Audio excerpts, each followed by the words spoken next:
이 새벽에 주 앞에 나오신 분들을 진심으로 환영합니다. 찬송가 347장 찬양 드리겠습니다. 찬송가 347장입니다.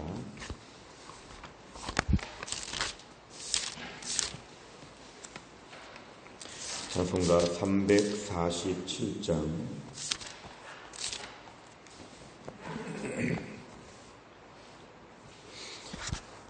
347장입니다. 허락하신 새 땅에 들어가려면 마음의 준비 다하여 힘써 일하세. 여호수아 본받아 앞으로 가세. 우리 거할 처소는 주님 품일세. 시험 환난 당해도 낙심 말고서 마음의 걱정 버리고 힘써 일하세. 여호수아 본받아 앞으로 가세. 우리 거할 처소는 주님 품일세. 앞서 가신 예수님 바라보면서 모두 마음을 아파요 힘써 일하세. 여호수아 본받아 앞으로 가세. 우리 거할 처소는 주님 품일세.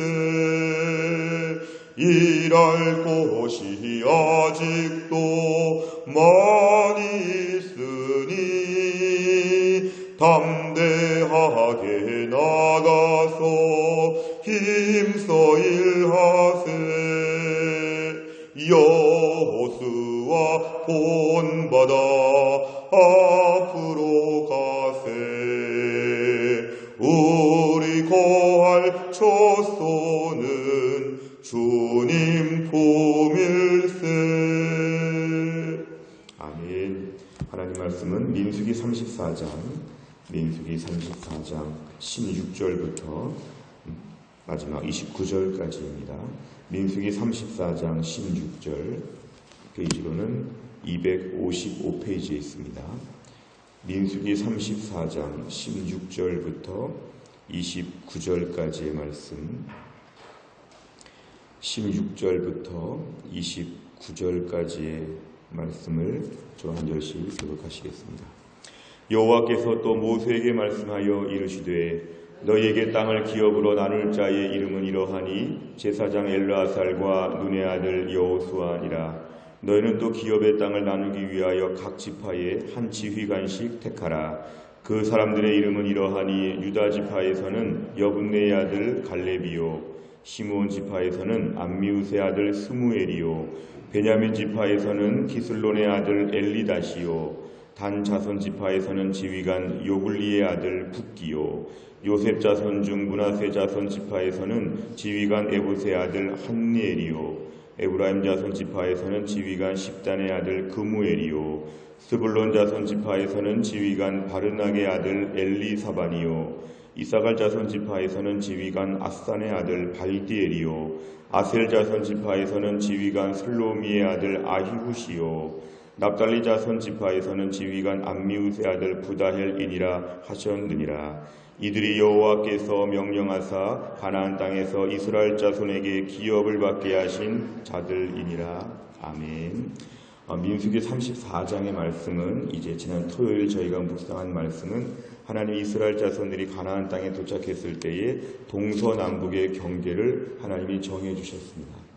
이스라엘 땅 사람들이 가나안 땅을 점령할 때 동서남북은 싸우다가 어쩌다가 여기까지, 그 이상은 안 되고 여기까지 차지하는 인간적인 계산과 실력과 또 인간적인 모습이 아니라 하나님이 이미 동서남북의 경계를 정해 놓으셨고 마치 운동장을 정해 놓은 것처럼 그 안에서 너희가 살 수 있도록 하나님 인도해 주신 것이고, 그 외의 지역은 하나님이 허락하지 않은 지역이었습니다.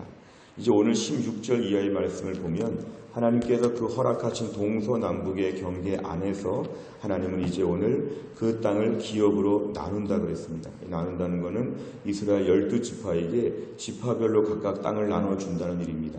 근데 그 일을 위해 17절에 보니까 우선적으로 제사장과 또한 지도자 여호수아, 엘르아살과 여호수아가 그 일에 지금 참여하고 있습니다. 그리고 18절에 보니까 각 지파별로 한 지휘관씩 리더들을 하나님이 세우셔서 각 지파별로 지금 그 땅을 나누는 문제에 함께 위원회로 참여하게 하셨습니다. 19절에 보니까 유다 지파에서는 갈렙, 그 유명한 갈렙이 여기에 참여하게 되었고, 20절 이하부터 28절까지를 보면 지파별로 지금 한 명씩이 다 선정되어서 땅을 나누는 문제에 이들이 지금 참여하게 되었습니다.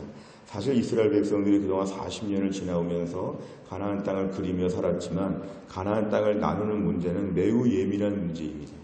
이거는 지파이고 모든 이해관계가 많이 얽혀있기 때문에 어느 지파가 좋은 땅을 차지할 것인가, 어느 지파가 넓은 땅을 차지할 것인가, 서로 형제관계라고 하는 지파들이지만 이 땅 문제만큼은 매우 예민하고 어려운 문제였습니다. 근데 하나님께서는 이스라엘의 전체 영토는 하나님이 일방적으로 정해주시고 결정해 주셨지만 각각의 땅을 나누는, 지파별 땅을 나누는 것은 하나님이 좀 정해주셨으면 좋을 텐데 하나님 그렇게 하지 않고 지도자들을 세워서, 하나님의 일꾼들을 세워서 땅을 나눌 수 있도록 하나님이 조치하셨습니다. 그래서 오늘 이 선정된 지휘관들이 지금 땅을 나누는 일을 감당하기 위해서 하나님이 세우셨습니다. 29절에 보니까 이 사람들, 지금까지 말한 사람들이 여호와께서 명령하사 가나안 땅에서 이스라엘 자손에게 기업을 받게 하신 자들이니라. 오늘 18절, 19절 이하부터 28절까지의 사람들은 하나님 나라 새나라를 앞에 놓고 가나안 땅을 앞에 놓고 매우 중요한 일을 감당하는 하나님의 일꾼들의 이름이 오늘 본문에 등장하고 있습니다. 내용 관찰을 보시면 첫째, 하나님께서는 땅을 기업으로 나눌 자로 누구를 지목하셨습니까? 우선적으로 지목된 것은 제사장 엘르아살과 눈의 아들 여호수아, 후계자 여호수아에게 이 일을 맡기셨습니다. 두 번째 보면 유다 지파에서 기업의 땅을 나누기 위해 세운 지도자는 누구입니까? 19절에 보니까 유다 지파에서는 갈렙이었다. 옛날 민수기 14장에서 12정탐꾼 중에 한 명으로 지금 나이가 80세가 넘은 이 노인, 이 갈렙이 하나님의 쓰임을 받는 것을 볼 수 있고 하나님의 약속이 신실하게 이루어지는 것들을 볼 수 있습니다. 오늘 세 번째 보면 하나님께서 땅을 나누도록 지도자들을 세우신 이유는 무엇입니까? 하나님 이스라엘 전체 영토는 하나님이 직접 결정해서 일방적으로 통보해 주셨는데 하나님이 그 땅을 이스라엘 지파별로 나누는 것은 지도자들, 다른 말로 하면 사람들을 세우셔서 이 일을 감당하셨다는 것이 오늘날 우리에게 무슨 의미가 있을까, 이걸 묻고 있습니다. 하나님께서 오늘도 일하실 때 어떤 일들은 하나님이 직접적으로 우리에게 결정하여 통보해 주시지만 어떤 일들은 하나님이 사람을 통해 일하신다는 것입니다. 사람을 통해. 근데 오늘 갈렙으로 우리가 봐서 알 수 있는 것은 하나님이 사람을 쓰실 때 사람을 세우는 조건이 뭐냐 하면 믿음의 사람부터 세우신다는 것이죠. 오늘 본문에 갈렙과 여호수아, 실명이 거론되고 있는 이 사람들은 옛날에 정탐꾼 출신이었는데 이들은 하나님을 무조건 믿었던, 하나님의 나라를 무조건 믿었던 신실한 사람들을 하나님이 지도자로 세우셨습니다. 그러니까 결국 하나님께서 오늘 사람을 통해 일하시고 어떤 사람을 통해 일하시냐면 믿음의 사람을 통해 일하신다.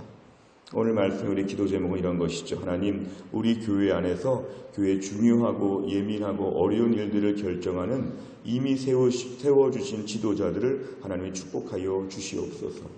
하나님의 일을 오늘 하나님 믿고 맡기실 만한 믿음의 사람으로 감당하게 하여 주시옵소서. 첨예한 이해관계가 있고 복잡하고 난해한 일들을 위해서 이런 일은 하나님이 해주시면 좋지만 하나님은 사람을 통해 일하신다면 하나님 믿음의 일꾼들로 우리 교회 지도자들이 세워지게 하여 주옵소서. 이건 교회가 함께 기도해야 될 제목입니다. 또 한 가지 이런 것도 있지요. 하나님, 제가 하나님이 믿고 맡기실 만한 믿음의 일꾼 되게 하여 주옵소서.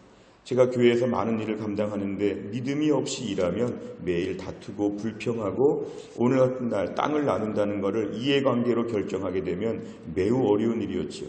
근데 오늘 본문에 하나님이 신임하신 이 사람들은 이해관계로 결정하지 아니하고 하나님을 향한 믿음으로 하나님이 주시는 분별력으로 일을 감당할 만한 신실한 사람들이었다는 것이 오늘 말씀에 중요합니다. 하나님, 제가 하나님의 일을 감당할 때 갈렙처럼 여호수아처럼 믿음으로 감당하는 일꾼 되게 하여 주옵소서. 이것이 우리에게 매우 필요합니다. 그래서 하나님의 일을 감당할 때 하나님께서 맡기신 일들을 하나님의 은혜와 능력과 지혜로 감당하는 신실한 일꾼들로 우리 자신이 무장되는 것이 매우 필요합니다. 네 번째를 보면 땅이 공정하게 분배되도록 하나님께서 믿음으로 반응했던 사람들을 지도자로 세우신 것을 보며 무엇을 느낍니까? 오늘 네 번째 문제는 우리 자신을 늘 돌아본다고 하였습니다. 우리 자신을 돌아보게 될 때 나는 과연 하나님 앞에서 나에게 맡겨진 하나님의 일들을 믿음으로 감당하는가? 세상적인 지혜, 세상적인 예측, 세상적인 판단으로 하나님의 일을 하려고 하지는 않는가? 내가 오늘 교회 안에서 맡은 직분과 직책과 봉사 부서에서 나는 과연 믿음으로 반응하는가? 우리 자신을 철저하게 돌아봐야 합니다. 사실 12 정탐꾼 얘기를 다시 한번 하자면 나머지 10명은 매우 현실적인 사람이었기 때문에 오늘날로 말하면 정말 그렇게 탓할 만한 문제가 있을 사람은 아니었지요. 세상적으로 볼 때는 그런 게 필요하죠. 분석하고 미리 준비하고 이런 것이 모두 필요하죠. 컨설팅을 받아야죠. 그런데 하나님이 요구하시는 것은 세상적인 그런 판단보다는 믿음이 필요하다는 것입니다. 우리가 메뚜기처럼 보인다고 할지라도 오히려 그들이 우리의 밥이라고 외칠 수 있는 것은 현실적인 분석은 아닙니다. 때로는 몽상가와 같이 현실과는 동떨어진 것입니다만 믿음이 있기 때문에 하나님이 그 믿음을 귀하게 보신 것입니다. 하나님, 제가 오늘도 하나님의 일을 감당할 때 교회 안에서 믿음으로 일하게 하여 주옵소서. 이래서 안 되고 저래서 안 되고 이래서 어렵고 저래서 어렵고 늘 이런 식으로 생각하면은 10명의 정탐꾼과 똑같습니다. 오늘 본문에 이 여호수아와 갈렙이 끝까지 그 이름이 등장하는 걸 보면 하나님 앞에 우리가 주의 일을 감당할 때 믿음으로 감당하게 하여 주옵소서. 오늘도 하나님 해송교회를 축복하셔서 교회 안에 세우신 지도자들이 믿음으로 일하게 하여 주시고 내가 믿음으로 주님 앞에 일하는 일꾼 될 수 있도록 하나님 도와주옵소서. 이것이 우리에게 제일 중요한 기도 제목이 됩니다. 마지막 5번째를 보면 공정하신 뜻을 세우기 위해 하나님께서 붙여주신 사람들과 마음이 하나 되지 못할 때는 언제입니까? 내가 하나님의 부름받은 자로서 맡겨주신 사명을 잘 감당하려면 무엇을 보완해야 합니까? 오늘 날샘에서는 적용해서 한 가지를 더 보충하고 있는데요. 오늘 지금 갈렙부터 시작해서 부다헬까지의 이러한 모든 땅을 나누는 자들이 서로 마음이 달랐으면 이것은 결정하기 어려운 일이었다는 것이죠. 각각 나도 하나님이 세우셨고 나도 하나님이 부르셨고 이런 식으로 자기 의견만 주장했다면 이 땅을 나누는 자들이 다 모여서 매일 싸웠을 것입니다. 더군다나 자기 지파가 다 있기 때문에 우리 지파에게 더 넓은 땅을 달라, 좋은 땅을 달라 서로 마음이 나눠졌으면 하나님의 땅을 나누긴 참 어려웠을 것입니다. 그런데 이들의 마음이 다 하나가 되어서 서로 욕심과 인간적인 생각을 버리고 땅을 나누다 보니까 나중에 모든 지파별로 땅이 잘 정돈되었다는 것을 우리가 생각한다면 우리가 함께 일하는 일꾼들끼리 마음이 하나 되는 것이 중요하다는 것입니다. 하나님이 나만 세우셨다고 하는 착각, 그리고 내가 제일 잘한다고 하는 착각, 이것을 버리고 각각 하나님이 세웠기 때문에 서로 의견을 존중하고 서로 마음을 모아서 하나님의 일을 같이 한다는 것, 하나님께서 우리에게 주신 것은 한 마음이 되어야 한다는 것, 오늘 본문에 이걸 우리에게 보여주고 있습니다. 정리하면 하나님 오늘 사람을 통해 일하시고 또 이미 하나님이 세우신 사람들, 하나님께서 믿음의 사람을 부르셨고 믿음의 사람들은 서로 동역해야 되기 때문에 한 마음을 품어야 되고 그렇게 일하다 보면 하나님께서 이 공동체의 일 가운데 반드시 은혜를 베풀어 주신다는 것입니다. 오늘도 우리 해송교회 안에 이런 일꾼들이 많아지도록 그리고 내가 어서 이 수준이 되어서 하나님께 쓰임받는 일꾼으로 몸된 교회를 섬길 수 있도록 하나님 은혜 주시기를 주의 이름으로 축원합니다. 기도하겠습니다. 아버지 하나님 감사합니다. 오늘도 우리에게 귀한 말씀을 주시고 말씀 붙잡고 기도하게 하신 하나님, 오늘 말씀을 통해서 가나안 땅의 점령이 끝난 다음에 가나안 땅을 분배할 때 하나님의 사람들을 세우셔서 이 중요하고 예민한 일들을 결정하게 하시는 과정을 보았습니다. 하나님, 특별히 사람을 통해 일하실 때 오늘도 주께서 우리 가운데 일꾼을 찾으실 텐데 무엇보다 우리가 믿음의 사람으로 여호수아와 갈렙처럼 끝까지 주님께 쓰임받는 일꾼으로 무장되어지게 하여 주옵소서. 주의 일을 감당할 때 첨예하고 예민하고 중요한 일들이 많이 지나가는데 그 일들을 감당할 때 사사로운 감정과 개인의 생각이 아니라 하나님 주시는 믿음으로 내가 메뚜기처럼 보여도 상대방이 우리의 밥이라고 외쳤던 여호수아와 갈렙 같은 믿음으로 하나님 나라의 비전과 꿈을 가지고 주를 위해서 헌신할 수 있도록 하나님이 함께하여 주옵소서. 이 가을에 교회가 많은 계획을 세우고 준비하고 있을 때 사람이 걸음을 계획할지라도 모든 걸 인도하시는 분은 하나님이시라고 하였사오니 하나님 은혜를 베풀어 주옵소서. 무엇보다 우리 교회 안에서 하나님 나라 일꾼들이 건강해지게 하여 주시고 우리 사랑하는 장로님과 순장님들과 교회 안의 모든 동역자들이 믿음 안에서 은혜 충만한 가운데 믿음의 사람으로 하나님의 일을 감당하게 하시고 우리에게 모든 성도들이 하나님께 이런 식으로 일을 맡기실 만한 하나님의 일꾼들, 하나님이 지금 한 명 한 명 이름을 실명을 다 거론하면서 이들을 통해서 땅을 나눈다고 하신 것처럼 이렇게 쓰임받는 일꾼들, 예수님의 제자들, 신실한 사역자들이 우리 교회 안에 구름대와 같이 많아질 수 있도록 축복하시고 우리 모두가 여기에 다 참여하는 하나님 나라의 일꾼 될 수 있도록 우리 교회를 축복하여 주옵소서. 하나님 아버지, 한 주간 동안의 모든 삶을 주님께 의탁합니다. 하나님이 축복하여 주시고 태신자 작정을 위해서 우리가 기도합니다. 중직자 선거를 위하여 기도합니다. 하나님 아버지, 교회 모든 사역들을 위해 기도하는 가운데 오늘부터 시작되는 모든 새 학기에 주님의 큰 은혜가 넘칠 수 있도록 축복하여 주옵소서. 모든 말씀을 예수님의 이름으로 기도하옵나이다. 아멘. 월요일의 백대 기도 제목은 교회 비전을 위하여 15번부터 28번까지를 기도합니다. 15번부터 28번까지 우리 교회의 기본적인 비전과 철학을 담고 이것을 위해 먼저 기도하는 시간을 갖도록 하겠습니다. 15번부터 28번 15번 다 같이 읽겠습니다. 우리 교회가 단순하고 분명한 복음의 기초 위에서 예배하고 훈련하고 증거하는 공동체로 우뚝 서게 하옵소서. 아멘. 우리 모두가 말세의 혼란스러운 환경 가운데서도 하나님 중심, 성경 중심, 교회 중심의 건강한 신앙생활을 하게 하옵소서. 아멘. 온 교회 성도들이 강렬한 열망으로 뜨겁게 기도함으로 이전에 보지 못한 더 큰 부흥을 경험하게 하옵소서. 아멘. 공동체를 위협하는 어떤 역경과 도전 앞에서도 강력한 믿음의 능력으로 무장하여 승리케 하옵소서. 아멘. 남을 나보다 낮게 여기며 형제 허물을 덮어주고 아픔을 함께 나누는 사랑의 공동체, 은혜의 공동체가 되게 하옵소서. 아멘. 주님이 주신 비전을 향해 한치의 흐트러짐 없이 달려가게 하시고 주님이 말씀하신 지상 명령을 성취케 하옵소서. 아멘. 때를 얻든지 못 얻든지 전도에 열심을 내어 날마다 구원의 기쁜 역사가 일어나는 교회 되게 하옵소서. 아멘. 모두가 그리스도의 피로 하나 된 가족임을 기억하며 서로를 돌아보는 아름다운 사랑의 공동체가 되게 하옵소서. 아멘. 주의 백성들이 구원의 확신, 구원의 감격으로 날마다 그리스도의 신실한 제자들로 성장하게 하옵소서. 아멘. 성도들의 다양한 은사와 잠재력이 사역의 장으로 연결되어 모두가 함께 섬기고 함께 누리는 건강한 교회를 세워가게 하옵소서. 아멘. 복음의 능력으로 대전과 민족 열방을 향해 전도와 선교에 앞장서는 교회 되게 하옵소서. 아멘. 우리 교회가 대전 전역에 잃어버린 영혼들이 주께 돌아오게 하는 구원의 통로가 되게 하옵소서. 아멘. 한 걸음 더 나아가 다음 세대와 모든 열방을 축복하는 통로로 쓰임받게 하옵소서. 아멘. 하나님을 하나님 되게, 교회를 교회 되게, 성도를 성도 되게 하는 일에 목숨을 거는 성령 충만한 교회 되게 하옵소서. 아멘. 주기도문합니다. 하늘에 계신 우리 아버지여, 이름이 거룩히 여김을 받으시오며 나라 임하옵시며 뜻이 하늘에서 이룬 것 같이 땅에서도 이루어지이다. 오늘날 우리에게 일용할 양식을 주옵시고 우리가 우리에게 죄 지은 자를 사하여 준 것 같이 우리 죄를 사하여 주옵시고 우리를 시험에 들게 하지 마옵시고 다만 악에서 구하옵소서. 대개 나라와 권세와 영광이 아버지께 영원히 있사옵나이다.